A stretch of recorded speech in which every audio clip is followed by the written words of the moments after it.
Good evening, everyone, and welcome to tonight's training session, Leading with Competency, How to Bridge Cultural Differences to Build an Inclusive Workspaces. Today is May 22nd, 2025, and we're excited to have you join us for this important conversation. This session is proudly hosted by El Puente Institute and led by our outstanding host, Dr. Patti Delgado. In today's increasingly diverse work, environments leadership goes beyond expertise. It's about understanding inclusion and the ability to bring people together across cultures. Tonight, we'll explore how to lead with cultural competency and create spaces where everyone feels seen, valued, and empowered. Let's get started and lead with purpose, respect, and inclusivity. The views and opinions expressed in this training are those of the presenters and participants and do not necessarily reflect the official, I'm sorry, and do not necessarily reflect the official policies or positions of El Puente Institute, ANSO, or any affiliated organizations. This session is provided for educational and informational purposes only. Dr. Patti, the floor is yours. Thank you. Thank you so much for having us again. El Puente Institute is so excited to always partner with amazing partners such as ANSO. So we are going to jump right in to talk about this important conversation and topic that we're sharing tonight. I'm going to share my screen here and make sure that it is showing up here. Okay.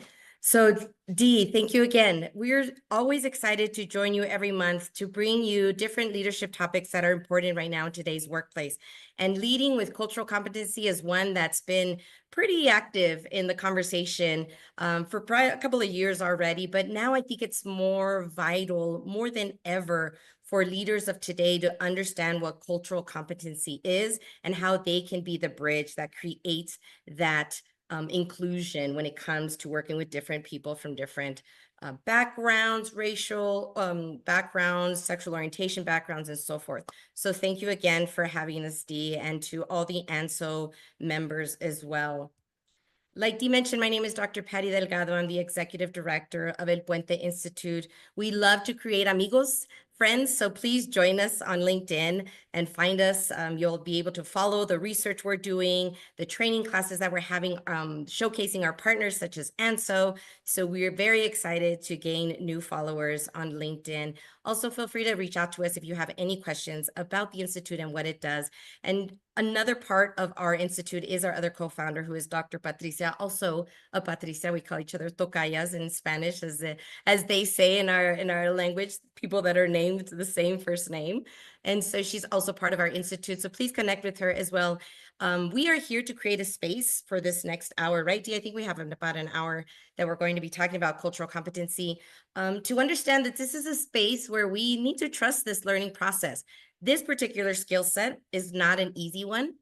It is one that takes intentionality. And so in today's conversation, if you are watching on YouTube or LinkedIn and do have a question, a comment, please feel free to use those tools to communicate with us, and we can bring that up throughout this time together.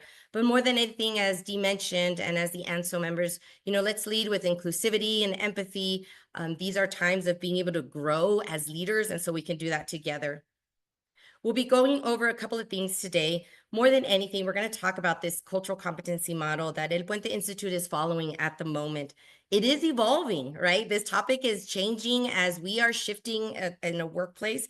So these 4 areas that we're going to be talking about are really pivotal when you are looking to enhance your leadership skills around being culturally competent. We will also provide takeaways. So if you have anything you want to write with and so forth, please feel free to do so at that time. Briefly, El Puente Institute is proudly started, owned by Latinos, for Latinos, and for the people that want to learn from us. We do a lot of different forms of services, but more than anything, we're creating bridges between our amazing community, which is the largest minority community in the US, and other communities. So join us again as familia, as family, to be part of El Puente Institute.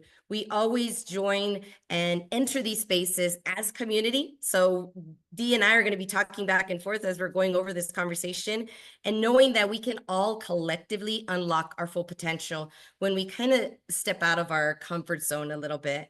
We also know that everything that we're bringing to you here is research driven. We've done a lot of number of hours of research on this particular topic. So know that the growing that you're going to be doing here with us together has no borders. And here at El Puente Institute, we invite all to be part of our family. So Dee, I want to start off with this kind of, quick quiz type of question, right? By what year do you think the minority population will be the majority population? So we're talking about cultural competency, not just Latinos, but all types of cultures. What do you think is the answer? I think we're actually pretty close. So I'm going to go with 2030. Okay, 2030. Some people do 2030 because of that same reason. 2040 seems to be a little bit more of the answer, but truly, when we look at the majority population, the minority moving to majority, it is at 2050.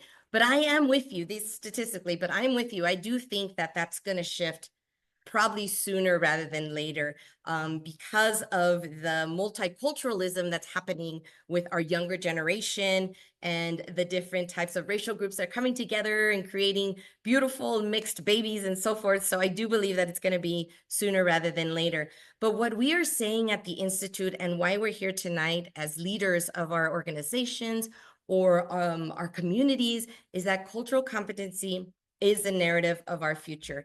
And forgive me, I've been fighting a cold, so I might need to take a sip of water here or there. But this concept of how do we culturally competently enter into spaces with respect of others' backgrounds, how do we do that as leaders, is really going to be the key as this multiculturalism starts growing within our country. Now, there's challenges when we look at this topic, right, Desai? How do we leverage a community's full potential? There's so many different ways that we can do that. How do we understand, excuse me, that multiculturalism is part of our current environment and the complexities of that?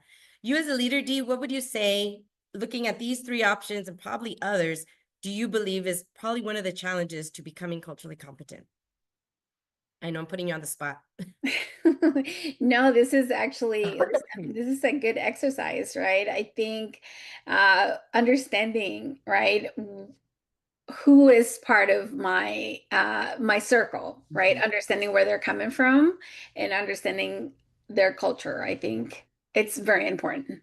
Yes, definitely. And there are many complexities that come with that, because culture is not one of our is just one part of our full identity, right? Let's say for us, we're women, some of us are mothers, some of us are Latinas, African American, like there's many parts of our identity, but culture is probably the most prominent that shows up in leadership, which is why we're covering this part of it today. What we do like to do is spend time here, because this is an important slide that showcases what cultural competency is and what it's not. So we really start to level set the idea and the concept of cultural competency. So what it's not is celebrating like a Cinco de Mayo, or celebrating just one particular event, and being, saying I attended a fiesta and I'm good, right? I'm culturally competent. I understand that culture. That's not always the case. Some organizations think, oh, let's do a one and done type training. Let's just talk about culture one time. And cultural competency is a skill set like any other leadership skill set that requires ongoing self-awareness, looking at how we fall under our own lens and biases of culture and so forth. So it's not a one and done. It's not engaging in one cultural celebration. If you go to an Asian celebration, celebrating Pacific Asian month this month, it's not just engaging one time. Some people say, well, I have a Latino friend. That doesn't make you culturally competent. And even minorities, although we are from a minority group, also does not make us culturally competent. So sometimes people think, well, I'm a minority, so I know how to be culturally competent. That's not always the case either. But what it is really creating awareness of the people around you, as you mentioned, Dee. Like, who are the people around me? What are the values that they hold? Understanding their skill set, their traits, and really being an ongoing conversation of what it is to get to know people we always say at a deeper level than just tacos and Cinco de Mayo for us Latinos, right? There's more to that individual that that has to take place. Dee, as you look at these two sides, is there something that stands out for you the most when it comes to cultural competence? Maybe what it's not. Maybe sometimes, you know, the idea, the assumptions of what it is. Yeah, the first thing that jumps out, right, is like celebrating the Cinco de Mayo. And I think it's because it's what the side where it says what it's not are the first things that come to mind immediately when I think of cultural competency, right? It's the cultural meaning Hispanics, African Americans, Asian, all of those cultural, right? But we don't think about when you talk about culture, like what is the culture of your workplace? When Mhm. you talk about cultural, right? It's like what is the workplace culture, right? So when you're talking about the organization culture, Yeah, right? Where's that culture like, right? So we don't think about that culture. We immediately go to where they're from, where they're from. yes, and so that is something completely different, right? But when you have an awareness of the culture of your workplace, then it's completely different, especially when you're speaking about the military, right? Because Yes. we have been all over the place, right? So we have like traveled Mm-hmm. overseas. We are from different MOSs, military occupations. Mm-hmm. We are different ranks, some may be pilots, some may be engineers and things like that. So that is a different workplace Yes. culture, right? And Yes. not necessarily heritage culture. Right, exactly. And we can look at cultural competency from the individual side, like you mentioned, but it is important, as you just said, to look at it at the organizational level, the people that your team, what does it look like? Because these cultural nuances are going to at times complement each other. And then at times they might cause miscommunication. So being culturally competent that all this is going on is really what makes leaders, that leadership skill just advance that leader's awareness even that much more. So we do, thank you for sharing that. We'd like to always show what it is and what it isn't. Then we also like to help leaders of today understand that when they can say they are culturally competent is when they've been masterful in understanding and navigating all the different types of linguistical, cultural differences that groups bring. Right. And that, I mean, that's really hard to do. To really say you've immersed yourself in a culture. Let's say I've gone to, as a Latina, I really immersed myself in my Latino culture and back to my roots. Like that takes a lot of intentionality. And so cultural competency is that skill set that if we can master it, wonderful, but that does take a lot of work to get there. And so the intentionality is what is really important here. So how intentional are you about learning from others, being open and listening, reshaping your own biases around different cultures and the stereotypes that come with those cultures, and really kind of making a clean slate and saying, okay, I want to learn about this person from them, from their lived experience. And so it also, it's about just understanding those perspectives, promoting that inclusion. Leaders today, if that's not some way of you showing up into a room that inclusive way, there's going to be a disconnect. And that is, we do not need disconnects in leadership right now, right? We need connection to create impact, to create progress and productivity, right? Especially on the military side, that's so important. So having these leadership skills in the back of your mind as a leader is really key. So we're going to go over 4 items for a model that we've really looked into and have structured so that people that come through our trainings, even in more detail than this, can really see what these particular quadrants look for them. And so one is about yourself, educating yourself. Another is about really looking at the cultural nuances of cultures. And we'll use the Latino culture as an example here. Connecting with others, what does that mean? Does that mean just saying hi to somebody, right? What is connecting, really connecting at a human-centric method look like? And then looking within, identifying those stereotypes. We all have stereotypes and biases that cannot go away. But what we can do individually as leaders is really start knowing which ones are showing up more, why, when, and how can we now recreate those narratives in our own leadership thinking to be able to accept other perspectives in the way that we're thinking. So we're going to go through all of them. Dee, and please, like, if you have a question, let us know. Or if anybody else watching has a question, we're always open to answer those. So the first thing foremost, which is why people are here, thank you for joining, is you want to educate yourself. Being a leader is about ongoing leadership growth, ongoing intentionality. So learning about the richness of the community that you're in. Like Dee mentioned, I know as a military spouse, we moved, right, from one community to another. I was at one point in a predominantly African-American community. And so I educated myself about the community, got involved, was intentional, approaching the community with respect, right? And knowing that I'm here to learn, I'm not here to judge. There's a lot of things that go into interacting with somebody from outside of your own community. Reading, watching, listening, respecting those lived experiences. And all that is education you could put for yourself as a leader. It doesn't require a book. It could require some coaching sometimes for someone to ask you questions on how you see other communities, but it really is a start in becoming culturally competent, which is why it's one of the first quadrants. Want to show this one, and apologies on that little S there on roots. This is some of the content that we use at the Institute when we are showing non-Latinos and we're teaching them about our community. We describe culture kind of like this tree, right? When you meet somebody new down the street or even in a work setting and a networking, let's say we're in a networking event, you and I barely met you, ask you, oh, what kind of music do you like? And, what kind of foods do you like? I notice you're Latina, is there a particular tradition you like? We kind of talk at this very surface level. And that's what we call here surface level culture. We can observe it. We see it in people's hair, skin, so forth. When you become culturally competent, although these conversations will occur, you will feel comfortable to now come down to these conversations, to the roots of that individual, which is the raíces. In Spanish, it's called roots.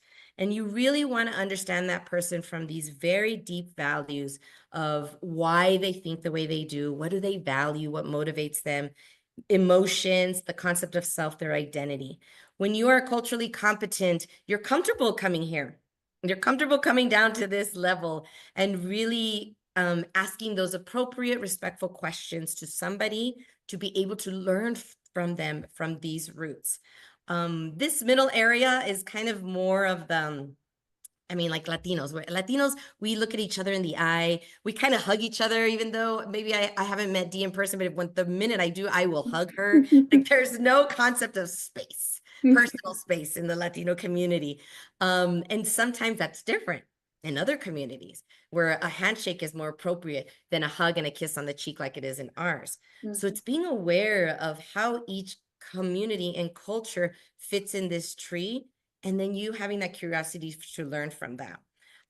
Dee, I don't know if anything stands out in this particular slide. This is always our most famous slide when we do trainings, because it's Yeah.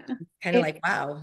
I was going to say, so my first duty station was Germany, right? Okay. So I went from Arizona, from Ooh. living, from being born and raised in Mexico, moving to Arizona, learning the language, and then my first duty station in Germany, right? Like plucked out of Mexico, basically straight out to Germany to a brand new language and culture, right? So it was a complete culture shock, but Uh-huh. I was there for 10 years. Okay. And so I lived first, of course, in the military barracks, but then eventually, when after I got married, then we lived in the economy. So we lived in the neighborhood, we lived in the community, right? So I had to immerse myself to learn their traditions, learn their culture, to learn their foods, their traditions, right? So I was intentional Yeah. about me learning their cultures,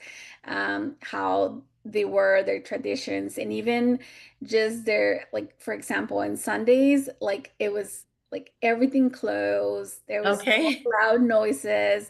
So, and here in the United States, Sundays is the day you cut the grass, is the day you clean the house, you turn the music Do a loud. fiesta with the Yes, familia. everything, right? And over there is like, no, what are you doing? Right. So it's all of those nuances, right? But then I began to appreciate, right, that Sunday it was their day of re to rest. Rest. Interesting. So this tree, like it really, really exemplifies, right? Like when you really do immerse and you begin to get comfortable into the culture and then you immerse into, really in their roots. So yeah, it's a really Yeah. good example of what it means to be cultural knowledgeable in somebody else's space. Yes, and culture. I mean, you just described an interaction, a social interaction. So that's down in the roots, right? You described an emotion. So when you're able to go down there, then you really start seeing how the culture is created, why for rest, that I mean, there's just so much there in the roots that we don't take time to do that intentionality that we do miss out, Yeah, especially in organizations where there's a lot of different perspectives and cultures working together. That's why we allowing people to express their perspectives and views can really be an innovative tool versus something that's not going to something that's going to make the project look worse, right? No, it's a way of innovating and bringing all these perspectives together. So yeah, we do really appreciate when we show this slide, because people don't see it in this stage level, and we're able to kind of conceptualize it for everybody to see there is a possibility of going down to those roots. As we talk about our Latino communities, since this is, predominantly our studies, we notice that sometimes even in our Latino community, there's so many different ways of calling us. Like people ask me, do I call you a Latina or do I call you Hispanic? Or even some of us Latinos are unsure of how to identify. Are we Latinx? Are we Latine?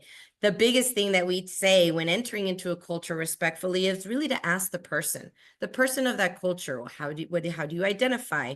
Some individuals, especially from the Hispanic community, because we come from 20 some countries of origin, identify either as their country of origin, Mexicana or Puerto Rican, Venezuelan, whatever it is, or I'm Hispanic.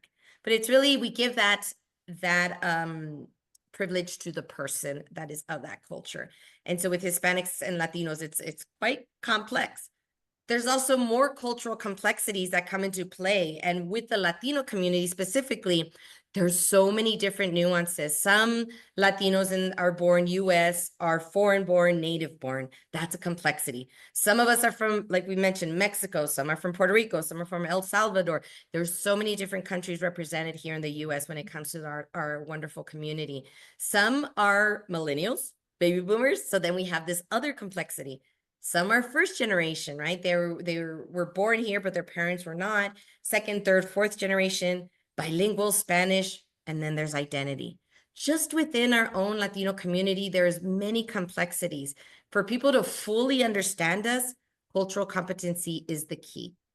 Because if you do not take time to ask questions around, well, what is your country of origin? Or tell me, are you native born or foreign born? Or for even us as Latino leaders to understand that within ourselves, there's no way that we can then articulate that for others to learn from. And so this is just an example of how culture can be very complex, and that it's really important for the people of the culture to own this, own their identities, to be able to articulate it, and then also for others to be curious to ask about. But yeah, this is why Latinos are very complex. There's so much that goes into our community You know, and our identity. we were just having a discussion about Uh-huh. Latinx and Latine. Uh-huh. What was the difference between those two for one of the groups that were looking for a name, but Yeah. Latinx and Latine, and what was it like, from the Hispanic culture, right? Right. Where they're removing anything from it, right? By choosing either or. I So know. it's always like, like are we taking away from it or not? So yeah, it's always now you have to be super careful to like, are you taking away from the culture or not? But I think it's just like you said, you leave it up to the person. Right. Yeah, and it really is that person's privilege to be able to say, I identify as Latinx, Hmm. or I identify as Latin. Each of these new terms, Latin and Latinx, are new terms that have come up in the community for rightful reasons, right? And so honoring that person's lived experience and their ability to choose how they want to identify, whether if it's from a Latino community or another community, it really is up to them, up to them. And so we like to always give, because you like you mentioned, even our own community is somewhat confused about who are we, and Mhm. it's rightfully so, and that's okay too. I think it's our complexities that make us so mosaic like, that we Yeah. have so many different colors and layers to us.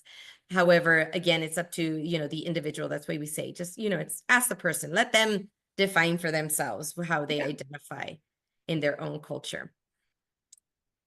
So that's kind of that first module, and we're going quickly through them, but I'm always happy to continue having this conversation offline in other ways. But the second module is about connecting with others, right? How do we do that in a way that's respectful? That's a big question nowadays, is how do I get to know somebody outside of my culture without them thinking that I'm being rude or unintentionally ugly, however people want to put it.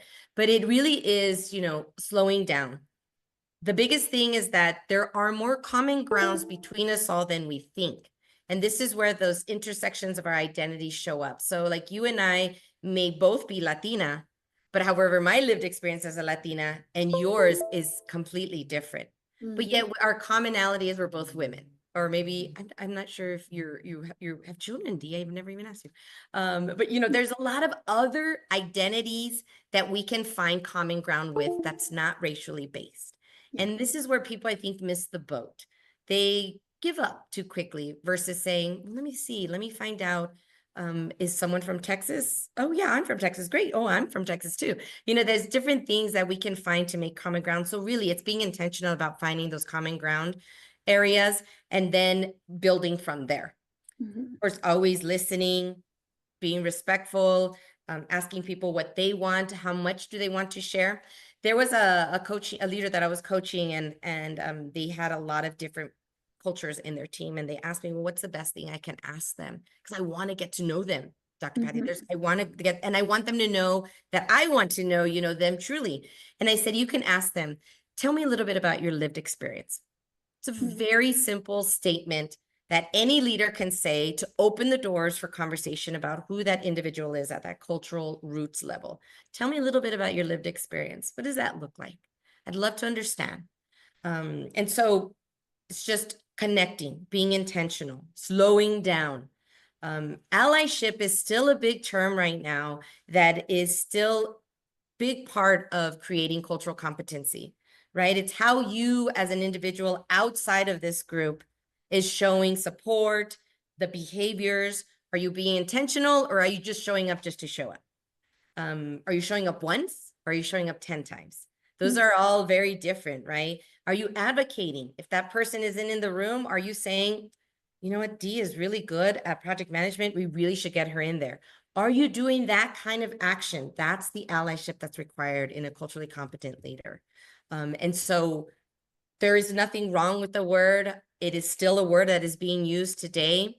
And it really is one that brings in that bridge that's required for a leader to be culturally competent. And so there's this, we always like to ask people when we talk about allyship, like, what does it mean to you? For Dee, in your lived experience, what does allyship mean to you? That's a loaded question It's a today. loaded question. But no, I think an allyship to me today means if you're my ally, you're somebody that speaks about the work that I do or who I am when I'm not there, when I'm not in the room, right? Mhm. Um, and I say that because that's what an ally does, right? Uplifts the work in the community or who we are when others are not in the room, I feel. But I think that this is very important today because often it's a competent uh, a competent culturally competent leader today, right? It's I what I see today is I see being afraid to ask the question, Mm. right? Because maybe they are afraid that they may offend somebody by asking. They may not know how to ask for fear of offending somebody, but I think the way you said it, on tell me about your lived experience, right? That is a very nice and actually sincere way to ask the question. And I know, like, for example, in the building that I work at, right, we walk by people and says like, "Hi, how are you? Hi, how are you?" Right? And sometimes I want to say, do you really care? Like, do you want to know? Do you have time? How much time do you How have? much time you have, right? Yes, right. Like, no, really, how are you? Right. And sometimes, and like, so what I started doing, it was like, hi.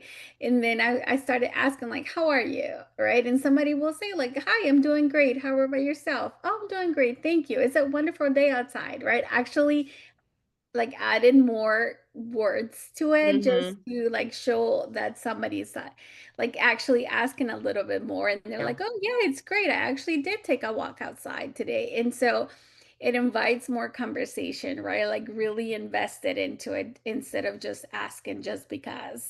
Right, right, right. And Yeah. that's a cultural nuance that's very big in the Latino community is this personalism. We're going to talk about it a little bit later. Is this importance of really being personable with people that you may know and may not know to create deeper relationships, and is definitely a part of our method of allyship, Mhm. as we are allies to others. And the topic of allyship, sponsorship, you described a little bit of what a sponsor would do, is someone that speaks for you when you're not in the room, or speaks about you and your talents when you're not in the room. That's also a sponsor. There's just, I think so, at this point, there might be a little bit too many words, that ultimately the important thing is that you're saying something, is that you're intentional, you show up, and that you're supporting, right? You're being a supporter in some way, some fashion, that's not just superficial. I Yeah, think so. We can dumb it down and make it very simple. And I think sometimes these words can be the reason people don't do it, but it shouldn't be. A culturally competent leader may appreciate the word, but really understand the behavior that's behind the word, whether if it's sponsorship or allyship, and is intentional about those type of behaviors when they're with the people around them. And so, yeah, definitely an important part, an important thing in today's workforce right now. Thank you for sharing that. of course.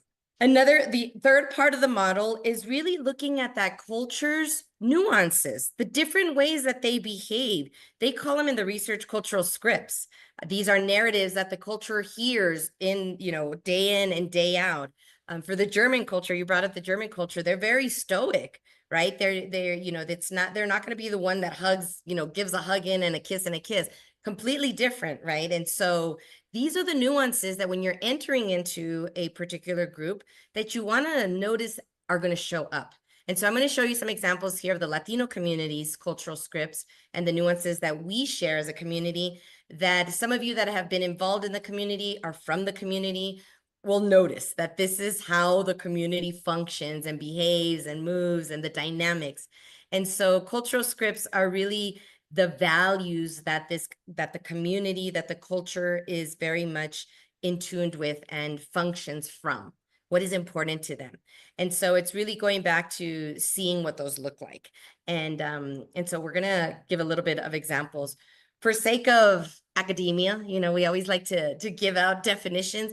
A cultural script, there's different they call it cultural scripts, cultural nuances, cultural narratives. It's really the way the culture functions. It's the beliefs, it's the values, it's the behaviors, how they interact with each other. The Asian culture has their own cultural scripts. The Latinos, I'll go through some of ours. African American, Indian, and whichever, German, the culture has their ways of looking at the world through their cultural eyes. And so we do see in the research that these scripts they're beautiful. They're what makes each culture unique. They give them what we say superpowers, but then also at times they can hold the culture back because it can be very just straight. This is the way it is. So keep that in mind as you walk into different cultures, and you know that these scripts will come up. For the Latino culture, some of you that might be part of it or have worked with the Latino population, you'll see some of these cultural scripts. And for us, we're lucky we have names to them, that we can explain to our community members ourselves, and then that we can also explain to others that aren't part of the community, to help understand why we are motivated in certain ways. Why do we like fiestas? It's not because, well, we just like fiestas because it's familismo. It's about being with family. And so there's a lot of different, when you start connecting those dots, a culturally competent leader can really see through these and be like, oh, I see why they don't say hi to me when they walk by my office. It's because they're showing respect, respeto, which is one of our cultural scripts, where we respect hierarchy. We respect our leaders. We probably will not speak down to our leader in our culture. That's not a value that we do. So I'll give some examples. So one of the first ones is familismo. Familismo is one of the largest cultural scripts of the Latino community. It's about family. We share this script with a lot of other cultures, though, too.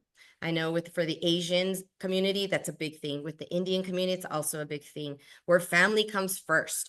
The African American community, where we are part of a collectivistic way of thinking, where the group is the majority, the individual is the minority, and everybody works for the benefit of the group.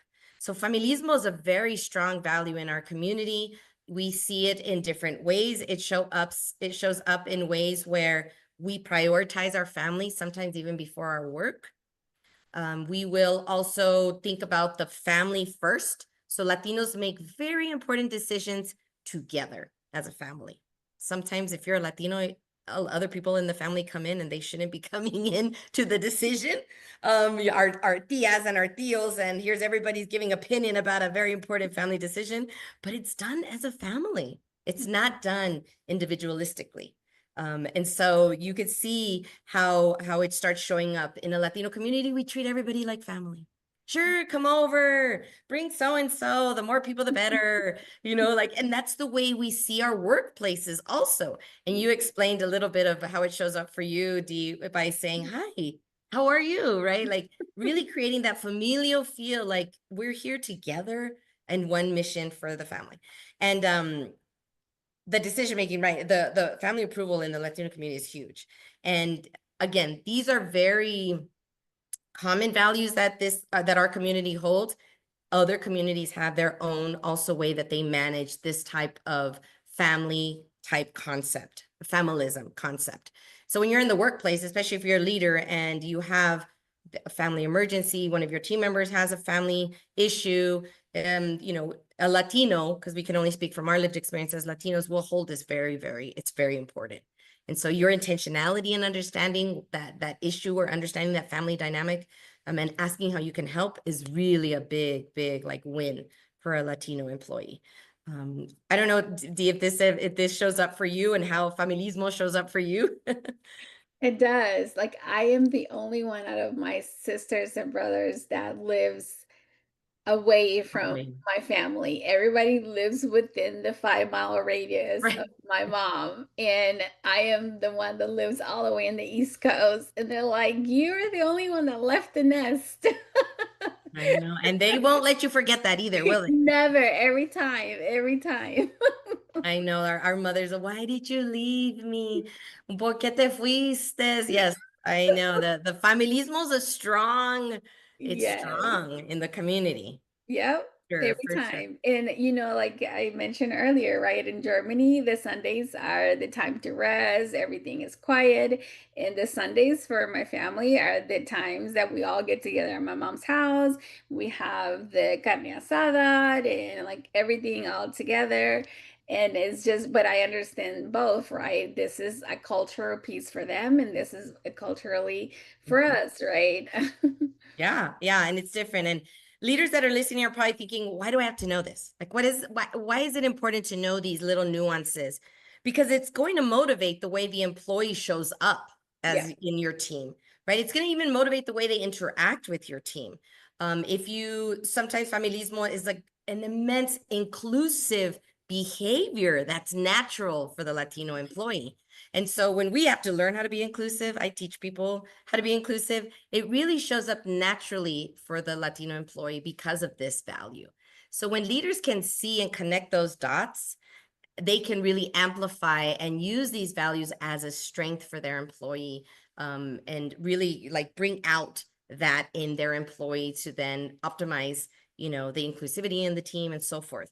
But I mean, having that cultural competency requires that leader to really observe and look and see, because Latinos are naturally inclusive. Like we'll bring, come on over, come to the house. Like I have family members that we are not even related, but they're called family, right? Yeah. So it's a definite value that shows up for the community. Another one that you also showcased, just to again show connecting these dots for the leaders that are listening. This particular value in the Latino community is called personalismo. It's personalism. It's where we, as a Latino community, really like to get to know somebody because our ultimate goal is to create trust. Once we create trust with that person, then we really engage in that relationship. And there's a lot of motivation and effectiveness that comes in working with somebody that has taken the time to get to know me or get to know Dee. So Dee's intention to say, how are you, is her motivation to get to know you at a further than this surface level of good morning, good morning, good morning. You really take time because we value getting to know people at that very trusting personal level. From the workforce perspective, this particular value is extremely effective in networking, extremely effective in team building, because their trust is always the biggest thing in team building, and this comes naturally to the Latino community. So we do emphasize that importance on building rapport and creating those relationships further than the surface level, that at times the workforce is kind of moving on. And so that's very important for the Latino community. It shows up a little bit like this, like we operate more on a relational versus a task. So relational leadership versus task leadership, it's different. It's going to show up from different cultures. Knowing that as a leader can be very instrumental in how you motivate your team. Also, And interpersonal relationships are very important to a Latino employee. I had a colleague of mine that I was coaching, construction firm. She had Latino employees, and she always wondered why they would just, they wouldn't stop and talk to her or say hi, anything. This value plus the respect value were showing up. And I told her, I said, you should have conversations with them. Ask them, how are you doing? Tell me about your family. Tell me how's it going. Create that bridge in that interpersonal relationship to begin to get to know them. And so, because that's important in the community. So this is another way that you can be culturally competent when you fully understand the culture that your team is in. I don't know, Dee, being in Germany, you were there for 10 years. Did you see any of these values show up? Like, these are just two examples of a Latino, but could you share a value that maybe showed up in the German culture? yeah, and I absolutely it did, and I think that the German culture really appreciated when you took the time as an American, right? Even though I was Latino, I was Mexican, but they appreciated when other cultures took the time to at least try and learn their culture and their Mhm. language and try to pronounce the words and try to experience their food and respect their culture or their food or the way they went about their day, right? They appreciated that because they knew you were trying, right? And did not expect them to adapt to the way you did things, Yeah. right? So that was, they became more personable, right? And they extended a more happier, like, okay, let me help you, right? Yes. Now Yes. they became more personal and not so stern and not so like cold shoulder, Right.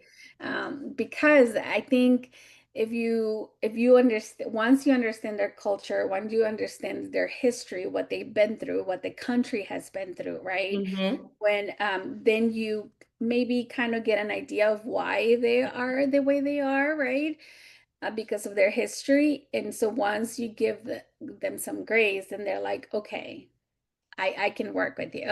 Right. Yeah. But but I will, because it is the month of May and it is the month of mental health awareness, I will Mm-hmm. add that personalismo is also a good practice for leaders when you get to build this cultural awareness and get to be more personal with your employees, your workplace colleagues. It helps in developing those relationships, right? In Mhm. building that rapport, because it really creates the um, builds a relationship to where if something is off, if they're not feeling great, if they're having a difficult day, that could be the difference in Yes. whether they open up and they come and ask for help to you and they say, hey, can I talk to you about something? Right? Hmm. Or maybe if you asking, hey, how are you? They may, you may be that person that saved their lives that day. Yeah. You may be that person that asks, how are you doing? And they may go ahead and speak to you. And that's all they may have needed that day to, keep them going. So think about that when you're a leader and you are building that relationship with your colleagues and building that cultural awareness, because it is something that, not only makes you cultural awareness, but also makes you personable and builds that relationship with your fellow colleagues at work. Yeah, definitely. And this, of course, is important to a Latino employee or Latino soldier or sailor. Um, and I'm sure it is also equally important to other cultures.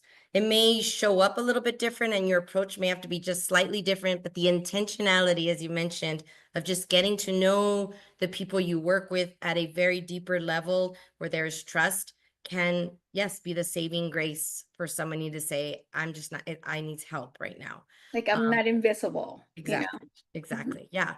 So again, superpowers when you're able to be that culturally competent leader to see what motivates that person at that level. We would not know anything about this person if we were just talking about tacos and Cinco de Mayo, right? And so 100%. right, this is the need to come further down from that tree with whomever it is that you want to learn from or lead to those roots of that person's culture and ask those questions and learn, right? To be that person for them. So that's a little bit of examples of how the cultural nuances and cultural scripts are part of cultural competency. So the last quadrant of the model is now on you, on the individual, on yourself. Really engaging in self-reflection when it comes to you identifying your own stereotypes and your own biases that you have on these cultures. Many of the cultures, not just the Latino culture, but all cultures have a particular stereotype that's been very clearly placed out into the social media, into other types of communication outlets to showcase that this is what's wrong with them, this is why they're not us, this is what makes us different. This part of cultural competency is really one that takes a leader's time and in true intentionality, like full intentionality to get by. So acknowledging that you have stereotypes, that you do have biases. Stop doing the what we call cultural cruise control, where you think everybody's the same. Everybody should be working the same way. Everybody should be motivated in the same way. Although the military service, there is a culture, a military culture in the way that it and the behaviors that are expected of you. However, when we talk about, I know this is why it's confusing because we say culture twice, but when we talk about culture from a personal, where the person comes from, it's a little different. It's not the same. So this cruise control of, okay, I'm just going to let it go by. I'm not going to learn about personalismo for my Latino soldiers. Like, that we do ask to stop that, to really today make an effort tomorrow to ask that question to your person that you're leading. I'd really like to understand your lived experience. Tell me about your family. Tell me about your background. How are your cultural values part of your leadership is another great question. And that can open up that door of conversation. When you know yourself and your own biases and your own self-awareness and those stereotypes that you have, you can empower yourself to be something better, something comprehensive. When I say comprehensive, I mean in a way as a leader that you can not only see the individual as a person that's part of your team, but you can see their potential, you can see their strength, you can see them comprehensively versus just what they look like. That is empowerment for yourself and for your team. So when we strive to understand and get to know each other, there's a different energy that happens in a team dynamic. When we see each other and appreciate those differences, there's a different dynamics that happens. I do know that in the military services, being a military spouse, there is that culture of one. We are one, right? We're all green. We're part of the same unit. But you imagine if you could just add this little piece to it, how much more one everybody would be when you can really capture the concept of a person's individual personal culture and how that shows up for them too, in addition to the military culture. If you can really marry those two as a leader and bring that potential out in your people, wow, I mean, sky's the limit, right? Like that would be like amazing. So this is really the core of inclusive leadership, is collaboration, is understanding your team, is being open, intentional. All of that what we talked about is really part of this. So we hope that we were, able to give you a little bit with those 4 quadrants of information. And last, before we're coming closer to the end here, is really amplifying the voice and sharing the power, right? And being able to acknowledge when communities are needing help, being that person that is that ally, acknowledging that we all have privilege. Even minority people have privilege. So privilege shows up in different ways. What does that look like for you? How can you share what you know with others and them share it back with you? Opportunities for others to speak. Feedback as a leader, huge. Like we can do a whole thing on just feedback and leadership. All of that is part of being culturally competent as well. It's also incorporated in there.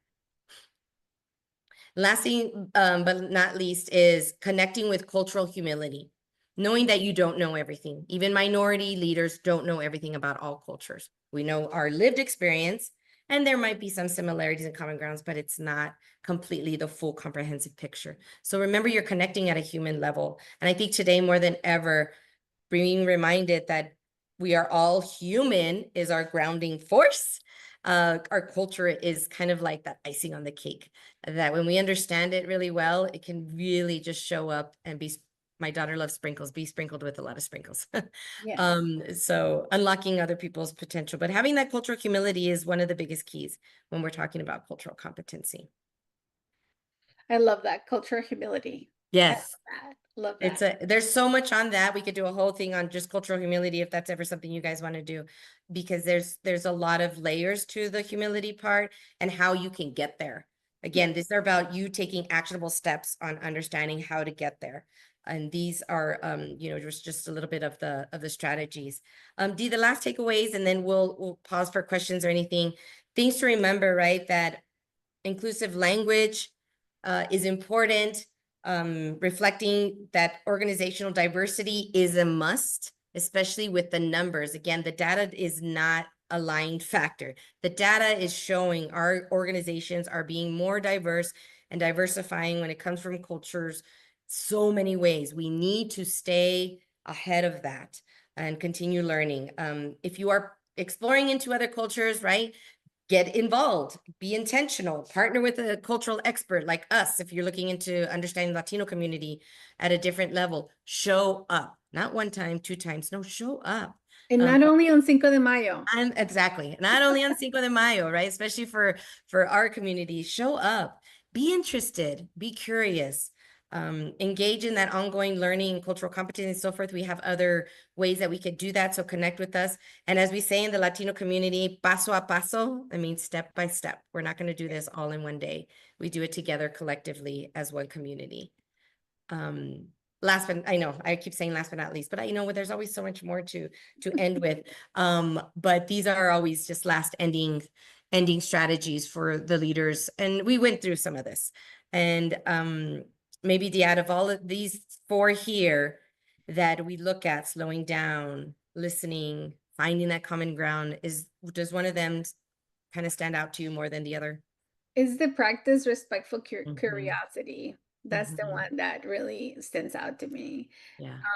The curiosity is always great, but I think today more than ever is being the respectful curiosity, right? Totally. Um, because I think everybody today, it's everybody's on edge, and being on edge keeps people from being curious and asking about it, which it shouldn't be that way, right? But I Yeah. think just finding the way, because that's the way we're going to learn about it. And there's nothing wrong with that, right? Yeah.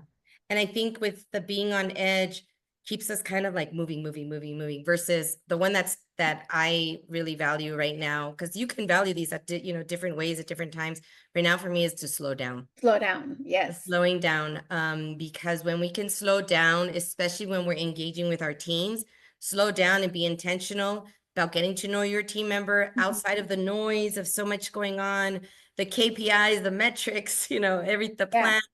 That slowing down can really help you then move from, respectfully being Yeah. curious and then having a conversation. So for me, the slow down, I Yeah. practice that on a daily basis. How can I slow down? And intentional leaders, culturally competent leaders are really good at just kind of like, okay, let me think before I speak, right?